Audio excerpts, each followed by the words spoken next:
네, 한미 정상회담 소식 더 자세히 이야기 나눠보겠습니다. 정한범 국정기획위원회 외교안보 분과위원 함께하겠습니다. 어서 오십시오. 안녕하십니까? 네, 안녕하십니까?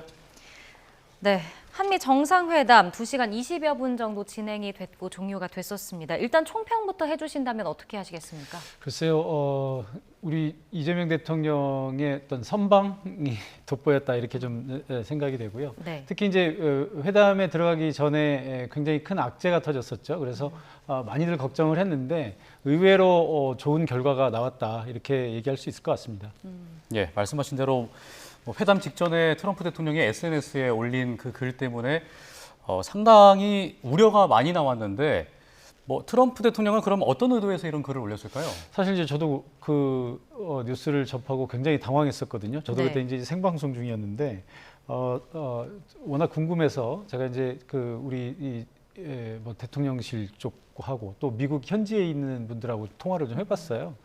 그런데 의외로 좀 침착한 분위기였고 예. 뭐 이것도 회담의 일부다라고 생각하고 있다 이렇게 얘기를 하는 것을 보고 뭔가 좀 분위기 파악이 됐구나 이런 생각을 했었는데 이제 나중에 알고 보니까 뭐 이제 다 알려졌지만 트럼프 대통령이 이제 SNS에서 뭔가를 보고 지금 이렇게 올렸다는 거 아닙니까? 근데 네.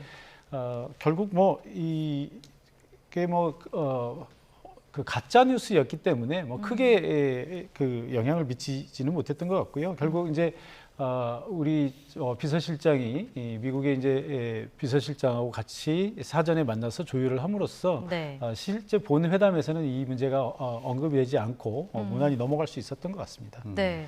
그러니까 긴장감이 높아졌었긴 하지만 우려와 다르게 또 만남에서는 그래도 우호적인 분위기가 좀 연출이 됐었습니다. 이 대통령의 트럼프 대통령을 칭찬하는 그 맞춤형 전략이 좀 효과가 있었다 이런 분석이 나오는 것 같더라고요. 그래서 이제 그런 얘기도 있었습니다. 이게 오히려 그 트럼프 대통령의 이제 트루스 소셜에서 올린 그 숙청과 혁명이라고 하는 이런 그 용어 때문에 네. 오히려 우리가 트럼프 대통령이 뭔가 굉장히 좀 강공을 할 수도 있겠구나라는 긴장감을 가지고 오히려 더 철저히 준비하고 들어간 측면도 있다고 볼 수 있을 것 같고요.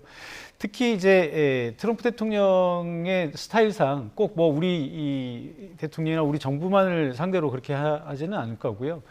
거의 모든 외교 상대들에게 그런 모습을 보여주고 있지 않습니까? 그래서 우리가 이제 트럼프 대통령 같이 이렇게 이제 변칙 플레이어들한테는 굉장히 이제 조심해야 된다라는 얘기를 많이 했는데 아마도 그래서 우리 이재명 대통령이 트럼프 대통령이 공격할 틈을 주지 않고 칭찬 폭격을 퍼부은 것이 아닌가. 네. 그래서 이제 트럼프 대통령의 어떤 표정이나 이런 걸 보면요. 처음에 들어갈 때는 굉장히 딱딱한 표정이었다가 점점 표정이 누그러지고 이제 나중에 웃음꽃이 펴지는 이런 상황까지 이어지는 걸 보면 역시 칭찬에 좀 약한 그런 면모를 보이고 있는 것 같습니다. 예, 만족스러운 표정도 많이 회담 중에 보였는데, 트럼프 대통령이 초반에 이제 B2 폭격기 이야기를 하면서 느닷없이 좀 군사 장비 구매에 대한 이야기를 꺼냈잖아요.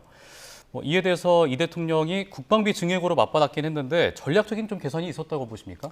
그랬던 것 같습니다. 그러니까 이 앞서 말씀드렸던 이 소셜 미디어에 올렸던 글이 일단 근거 없는 가짜 뉴스이기는 하지만 트럼프 대통령 입장에서는 이게 오늘 회담에서 내가 유용하게 사용할 수 있는 레버리지가 될 수 있겠구나 이런 생각을 했을 수도 있습니다. 그러니까 꼭 이 문제를 따지겠다는 것보다는 회담 전에 어쨌든 본인이 획득한 정보 중에 하나이기 때문에 이것을 협상의 기술로 하나의 협상의 기술로서 사용할 의도는 분명히 있었다고 보는 것이죠. 그래서 이제 사전에 이것을 던져놓고 우리 쪽을 좀 위축시킨 다음에 아마도 뭔가를 좀 얘기하려고 했었던 것 같은데 트럼프 대통령이 이제 모두 발언을 좀 분석해 보면 대체로 이 군사적인 것, 무기 구매와 관련된 얘기들을 좀 많이 했어요. 특히 이제 B2 말씀하신 것처럼 폭격기를 말씀을 하셨는데 예. 사실 이제 B2 같은 경우는 우리 국민들께서도 관심 있는 분들은 굉장히 익숙하실 거예요. 그러니까 우리가 이제 북한의 핵 때문에 미국의 확장 억제를 받고 있는데 이 확장 억제라는 걸 신뢰할 수 있느냐라는 논란이 있을 때마다 그러면 이 확장 억제를 신뢰할 수 있다는 걸 보여주기 위해서 한번 나타나는 것, 이것이 이제 B2 폭격기 또는 B1B나 B52 이런 전략 폭격기들이거든요. 예. 이런 폭격기들이 괌에서 나와서 우리 한반도 상공을 한번 쓱 훑고 지나가면 이제 북한이 초 긴장 상태, 공포의 상태로 이제 빠져든다는 얘기가 나오고요. 그래서 이제 김정은 위원장이 그래서 이 한미 군사 연습을 굉장히 싫어한다라는 그런 얘기를 하고 있거든요. 네. 그래서 이제 우리 이 확장 억제의 핵심 전략 무기인 B2 폭격기를 우리한테 사가라 뭐 이런 식의 이제 얘기를 한 건데, 물론 이것은 제가 볼 때는 조율된 얘기는 아닙니다. 왜냐하면 우리가 이 한반도 이 종심이 짧은 나라에서 우리가 B2 폭격기를 운용할 아무런 메리트가 없거든요. 네. 예를 들어서 이 B2 폭격기 같은 경우는 사실 이제 핵무기를 가서 던지는 그런 무기인데 예. 현재 우리는 핵무기도 없고요. 설령 우리가 핵무기가 있다고 하더라도 우리는 굳이 B2 전략 폭격기 같은 데서 쏘는 게 아니라 지상에서 그냥 발사하면 되는 거거든요. 이게 북한이 가깝기 때문에. 예. 그래서 이제 이것은 아마 그냥 트럼프 대통령이 여러 가지 무기들을 사라고 하는 것 중에서 그냥 한번 던져본 그런 것인 것 같고요. 아마 우리가 B2 전략 폭격기를 살 일은 없지 않을까 이렇게 생각이 듭니다. 네. 그냥 던져본 얘기이긴 하지만 사실 국방비 인상 계획이 공식화된 상황에서 이런 얘기가 나왔다면 앞으로 국방비를 늘리게 됐을 때 미국산 무기 도입 규모도 이렇게 우리 입장에선 커질 수밖에 없는 것 아닌가요? 그것은 사실은 이제 이렇게 제가 이제 이렇게 좀 비유를 하고 싶은데요. 두 남녀가 결혼하는데 결혼 비용이 얼마냐라고 묻는다면 예식장에 가는 비용이나 아니면 신혼집을 장만하는 비용만 얘기를 해야지 평생 그 둘이 살면서 먹고 살 것까지 다 결혼 비용이라고 할 수는 없지 않겠습니까? 마찬가지입니다. 우리가 미국으로부터 무기를 구매하는 것이 만약에 이런 회담이나 이런 것 때문에 의도치 않게 필요 없는 무기를 사게 된다면 그것은 이제 우리가 추가적인 비용이라고 할 수 있겠지만 네. 우리가 이것이 아니라고 해도 어차피 나중에 꼭 사야 되는 무기들이 있거든요. 예. 그런데 이제 그것까지를 이번 회담에 연계시켜서 이 회담에서 우리가 내놓은 것이고 국방비 인상으로 해서 우리가 회담의 대가로 지불한 것이다 이렇게 얘기하면 이제 억지가 되는 것이죠. 그래서 사실 우리는 지금도 우리가 이제 전작권 전환이라는 얘기를 많이 하지 않습니까? 물론 이제 이번 회담의 전작권 전환은 핵심 주제는 아니었습니다. 그러나 이제 어차피 우리는 전작권 전환을 언젠가는 해야 된다라고 하는 한미 간의 그런 합의가 있는 것이고요. 그 전작권 전환을 받기 위해서 조건 중에 여러 가지 조건 중에 하나가 바로 우리의 독자적인 작전 능력 이런 것들이거든요. 네. 그러려면 이런 첨단 무기 구매가 불가피하게 있을 수밖에 없는 것이고요. 또 그 밖에도 다양한 우리 이 무기의 현대화를 위해서 이런 무기들은 미국으로부터의 어떤 첨단 무기들을 구매하는 것은 그건 불가피한 것이다라고 이해하시면 될 것 같습니다. 예. 그런데 이재명 대통령이 회담 직후에 연설에서 그 국방비 증액을 공식화했는데 그 증액 규모는 밝히지 않았잖아요. 몇 퍼센트인지를 밝히지 않았는데 얼마 정도 증액을 예상하십니까? 글쎄 이제 트럼프 대통령이 보통 이제 외국에 특히 이제 유럽의 국가들에게 이 국방비 증액에 대해서 얘기할 때 보통 나오는 수치가 5%입니다. 그러니까 GDP의 5%라고 하면 굉장히 엄청나게 큰 금액이거든요. 네. 그런데 이제 현재 우리가 쓰고 있는 국방비가 2.6% 정도 됩니다. 그러면 5%가 되면 사실상 국방비를 2배를 증액해야 되는 거거든요. 네. 엄청난 것이죠. 우리가 지금 50만 대군을 운용하고 있는데 이런 50만 대군을 하나 더 운용하는 것과 같은 얘기예요. 예. 그러니까 이건 사실상 불가능에 가까운 수치인데 그럼에도 불구하고 우리가 어느 정도 성의를 보여주고 어느 정도 목표치를 이제 제시할 수 있는 것이죠. 그렇다고 해서 또 그 목표치마저도 우리가 당장 내년에 그 최종적인 목표치까지 도달한다든가 이런 건 아니고요. 그래서 뭐 이 국방비 증액이라고 하는 것을 이제 그 나토의 경우를 보면 뭐 2035년까지 이렇게 길게 잡고 가는 겁니다. 그런데 이제 트럼프 대통령의 임기는 4년이잖아요. 예. 그러니까 이제 그 동안에 또 다른 조건들이 생겨서 또 이것들이 이제 수정될 수 있는 여지도 충분히 있는 거고요. 그래서 네. 그 최종 숫자에 대해서 우리가 크게 연연할 필요는 없다. 다만 우리가 이것을 제시한다 그러면 여기서 지금 우리가 2.6%인데 한 1% 정도 더 쓰는 것, 그러니까 뭐 3.6 내지 3.8 이 정도 수치는 우리가 제시할 수 있지 않을까 이렇게 생각이 됩니다. 네. 그리고 이제 트럼프 대통령이 이제 주한미군 부지 소유권을 넘겨야 한다 이런 주장까지 했었는데요. 관련해서 먼저 이 부분 발언을 좀 듣고 오겠습니다.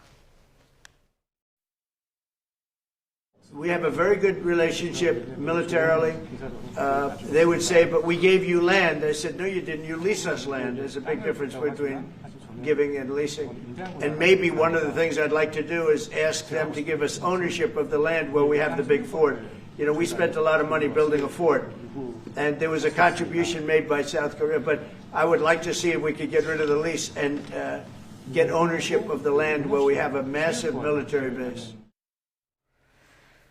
네, 지금 한 내용이 어떤 의도가 숨어 있는지 궁금한데 어떻게 좀 해석을 하실 수 있을까요? 글쎄요, 이제 뭐 다양한 추측들이 있을 수 있겠죠. 뭐 트럼프 대통령 말고 누가 저걸 알겠습니까만은 제가 상식적으로 생각한 데는 트럼프 대통령이 뭐 정말로 그 땅을 가질 수 있을 것이라고 해서 던져봤다든지 또는 무슨 뭐 방위비 분담금을 더 받아내기 위한 어떤 압력, 레버리지로 저것을 던졌다라고 이렇게 얘기하시는 분들이 많이 있는 것 같은데. 제가 볼 때는 그렇지 않고요. 트럼프 대통령이 이 한국의 이 방위비 분담 또 그러니까 이제 미국이라고 하는 나라가 근본적으로 중국과의 전략 경쟁을 생각하지 않습니까? 그럼 한국과의 관계, 일본과의 관계, 또 나토와의 관계 여러 가지들을 생각하면서 해외에 있는 미군 기지들에 대해서 이런저런 보고도 받고 생각도 할 거고요. 네. 또 어디 가봤더니 뭐가 어떻더라 이런 얘기들도 할 거고요. 틀림없이 지난번 트럼프 일기 때 우리 여기 이제 그 캠프 험프리를 방문을 했었습니다. 아마도 전 세계에서 가장 큰 미군 해외 기지니까 얼마나 좀 감명 깊었겠어요. 그러니까 인상에 남았을 거고요. 그런데 이제 이런 얘기들을 하다가 방위비 분담금 더 받아내야지 하는 얘기는 그동안 많이 했지 않습니까? 뭐 10배를 더 받겠다는 얘기도 했었는데 그러면 근데 그 땅은 도대체 그 법적 관계가 어떻게 되는 거야? 이런 문제도 관심을 가졌을 거라고 봐요. 그러니까 네. 본인이 워낙 이제 그 부동산 업자로 자수성가한 사람이기 때문에 그건 뭐 본능적인 관심이죠. 그래서 옛날에 이제 우리 식민지 시대 때 보면 우리가 이제 조차라는 말을 많이 쓰지 않았습니까? 옛날에 홍콩도 말하자면 영국이 중국으로부터 조차했고 뭐 이런 것들이 있죠. 우리도 옛날에 영국이 거분도를 점령해서 기지를 만들었었던 적도 있고 이런 역사들이 있지 않습니까? 네. 그러니까 이제 트럼프 대통령은 중국을 현재하기 위해서 이 동아시아에 미국의 큰 기지가 필요하다라고 생각을 하고 있으니까 이것을 그럼 우리가 좀 어차피 이제 트럼프 생각은 미국이 한국을 지켜주고 있다라고 생각을 하는 거거든요. 그러니까 우리가 한국을 지켜주고 있으면 그 정도는 그냥 우리가 좀 달라고 해도 주지 않을까라는 생각을 한번 던져본 것이지 뭐 이것을 가지고 방위비 분담금을 더 받아내겠다 이런 생각을 갖고 던진 건 아니라고 생각을 합니다. 예. 그러니까 주한미군 관련 언급이 있을 거라고 예상을 했었는데 그 부분은 좀 생략이 됐고 부지 소유권에 대한 언급이 있었는데 이게 이제 과거에 트럼프 대통령이 팔레스타인 가자 지구를 이야기를 했었고 또 그린란드도 소유하게 하고 싶다는 이야기를 했었잖아요. 이런 것들이 좀 논란이 된 적이 있었는데 좀 그 부분이 좀 연상이 됐는데 어떻게 보셨습니까? 그러니까 이제 제가 아까 말씀드린 것과 같은 맥락이라고 봅니다. 그러니까 그린란드도 사실은 미국 땅이 아님에도 불구하고 아니 뭐 그 그린란드 사람들이 투표만 하면 우리 땅 될 수 있는 거 아니야? 뭐 이렇게 이제 쉽게 생각하는 거죠. 그리고 네. 가자지구도 어차피 그 사람들은 뭐 자치정부의 능력도 이제 완전히 붕괴가 됐고 그다음에 저렇게 살면 지옥 같은 삶이 될 테니 차라리 그거 우리가 뭐 미국의 일부가 되라고 하면 그들도 좋아하지 않을까? 뭐 이렇게 그냥 쉽게 생각하는 거죠. 그런데 그린란드나 가자나 뭐 트럼프가 던졌다고 해서 그것이 굉장히 심각한 문제가 된 적이 있습니까? 또 그리고 뭐 그게 실제로 그렇게 뭐 진척이 된 적도 없고요. 네. 다만 이제 세계 유일 패권 국가 미국의 대통령이 그런 말을 던졌다는 것 때문에 많은 사람들이 관심을 갖고 듣는 것이지 그런 얘기를 했다고 해서 그게 쉽게 들 수 있는 것이 아니고요. 네. 특히 이제 우리나라도 예를 들어서 우리가 정말로 만약에 한미 간의 어떤 협의가 돼서 그 땅을 미국에 준다. 그러면 우리 대통령이 줄 수 있는 게 아니에요. 네. 이거는 한미 간의 어떤 이제 소파 협정이나 이런 걸 다 개정을 해야 되고 또 그 의회에서 비준을 받아야 되는 것인데 우리도 국회의원들이 다 선출직 아닙니까? 네. 예. 지역구에서 다시 선출될 자신이 있는 사람들이 그렇게 할 수 있을 건데 뭐 사실상 불가능에 가까운 얘기다 이렇게 보시면 될 것 같습니다. 네. 그리고 주한미군 감축 전망에 대해서는 언급이 따로 없었습니다. 어떤 이유가 있었을까요? 글쎄요, 이제 이것은 그 개별 사안으로 이해할 것은 아닌 것 같고요. 네. 그러니까 이제 전반적으로 이 정상회담이라고 하는 것의 틀은 특히 이제 어젠다가 많으면 많을수록 사전 협의가 중요하겠죠. 그래서 이제 이번에도 이제 보시면 아시겠지만 우리 장관들이 이 미국에 3명이 가 있었고요. 또 우리 용산에 3명의 실장이 다 용산에 실장들이 다 미국으로 가지 않았습니까? 그만큼 사전 협의라는 것이 이제 굉장히 중요했던 것이고요. 그래서 사전 협의가 이미 좀 많이 된 측면도 있고 네. 또 하나는 아마도 이제 말씀드렸던 것처럼 트럼프 대통령이 초반에는 좀 강공을 했어요. 아까 말씀하셨던 것처럼 이제 B2 전략 폭격기 얘기도 하고 하면서 네. 트럼프 대통령 나름대로의 어떤 관심이 한국으로부터 돈을 좀 많이 받아내는 데 있었던 것 같아요. 그러니까 소셜 미디어에 올렸던 글도 어떤 이제 그게 협상의 레버리지로 던졌던 것이고 또 본인이 하고 싶었던 얘기는 방위비나 무기 판매 이런 것들로 해서 미국이 많은 돈을 버는 이런 모습을 보여주고 싶어 했던 것 같은데 사실 이제 우리 이재명 대통령이 거기에 대해서 칭찬 폭격을 하면서 네. 트럼프 대통령의 어떤 무장을 해제시켜버리는 그런 결과를 가져왔고 또 하나는 자연스럽게 이제 처음에 오벌 오피스의 황금빛 이런 것을 이제 얘기를 하다가 그 다음에는 이제 마가라고 하는 것을 얘기를 하면서 다우존스를 얘기를 했거든요. 예. 그리고 이제 미국을 뛰어넘어서 전 세계의 평화를 트럼프 대통령이 하고 다닌다. 네. 그러면서 자연스럽게 북한 얘기를 했어요. 그래서 김정은 위원장 만날 생각이 없느냐. 한국에서도 그런 평화를 좀 만들어주면 좋겠다. 이렇게 얘기를 하면서 자연스럽게 트럼프 대통령을 북한 문제로 끌고 들어가 버린 거죠. 트럼프 대통령 거기서 기분이 굉장히 좋아졌고 가볍게 받아도 될 문제를 본인이 평창올림픽에서 어떻게 했고 뭐 김정은을 어떻게 만났고 하는 얘기들을 아주 장황하게 늘어놓으면서 이제 어떻게 보면 이재명 대통령의 협상 전략에 말려 들어갔다. 그래서 본인이 하고 싶었던 여러 다른 어젠다들을 꺼낼 시간이 없었다. 이렇게 좀 해석을 해도 될 것 같습니다. 네. 그러면 트럼프 대통령이 오는 10월에 그 에이펙 정상회의에 참석하겠다는 의향을 또 밝힌 바가 있는데 북한 김정은 위원장과 만나려면 북한도 에이펙 회의에 와야 되는 거잖아요. 북한 측에서 응할까요? 글쎄요. 트럼프 대통령이 만약에 김정은 위원장과 회담이 있다 그러면 무조건 올 겁니다. 트럼프 대통령은. 그런데 김정은 위원장이 올 거냐 하는 문제는 우리가 좀 생각을 해봐야 됩니다. 네. 왜냐하면 김정은 위원장이 오려면 일단은 본인의 신변안전 문제가 제일 중요하겠죠.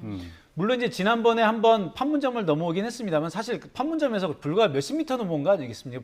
군사분계선을. 예. 뭐 그 정도야 사실 북한이 크게 위험하다고 생각할 수 있는 상황은 아니고요. 네. 그리고 이제 이 김정은 위원장이 오려면 뭔가 북한의 인민들에게 그것을 설명할 수 있어야 되거든요. 지금 김정은 위원장이 하는 걸 보면은 단순히 남북 간의 경색 국면이 아니라 적대적 두 국가론을 들고 나와서 우리는 이제 더 이상 같은 민족도 아니고 통일의 대상도 아니다라는 것을 굉장히 이제 북한 인민들에게 강조하고 있거든요. 그런데 어느 순간에 하루아침에 갑자기 이걸 뒤바꿔서 얘기하기는 굉장히 어렵고요. 그다음에 이제 또 하나는 또 성과가 있어야 되겠죠. 그냥 왔는데 트럼프 대통령하고 악수만 하고 또 간다. 그러면 북한 인민들에게 얼마나 또 면이 안 서겠습니까? 네. 지난번에 하노이에서 그런 좀 모욕을 당했다는 그런 게 있기 때문에 아마 김정은 위원장 입장에서는 사전에 많은 것들이 보장돼야 올 수 있는 용기를 낼 것이고요. 또 하나는 이제 협상의 이 회담의 형식이라고 볼 수 있는데 사실 에이펙은 다자간 협상의 무대잖아요. 예. 사실 물론 이제 김정은 위원장이 오면 이게 굉장히 화제성이 될 거고 많은 이 참석 정상들이 김정은 위원장과의 어떤 뭐 개별 회담이라든지 뭐 다자 회담을 통해서 어떤 이벤트들을 만들어 보고 싶기는 할 거예요. 그러나 그러기에는 현재 북한의 어떤 그 외교력이 그걸 다 감당해낼 수는 없죠. 그 많은 정상들과의 양자회담이나 이런 것들을 해내기도 힘들고요. 네. 뭐 이런 것들을 이제 종합적으로 생각하면 사실 우리 입장에서는 에이펙에서 이 북미 간의 정상이 만나는 모습을 연출하면 가장 좋긴 한데 현실적으로는 북한의 김정은이 움직이기에는 그렇게 녹록한 상황은 아니다. 물론 뭐 그 정치라고 하는 것은 뭐 우리 국내 정치적 이제 생물이다 얘기를 합니다만 네. 국제 정치도 마찬가지 아니겠습니까? 트럼프 대통령이 어떤 제안을 하느냐, 또 김정은 위원장이 어떤 판단을 하느냐에 따라서 얼마든지 바뀔 수는 있습니다. 그러나 이제 일반적으로 객관적인 상황으로 본다면 김정은 위원장이 당장 불과 이제 한 달 반 정도 남았는데 그 안에 용기를 내서 모든 것들을 해치우기에는 너무나 시간이 촉박하다. 좀 이렇게 생각이 듭니다. 알겠습니다. 오늘 말씀은 여기까지 듣겠습니다. 지금까지 정한범 국정기획위원회 외교안보 분과위원과 함께했습니다. 오늘 말씀 고맙습니다. 고맙습니다. 예, 고맙습니다.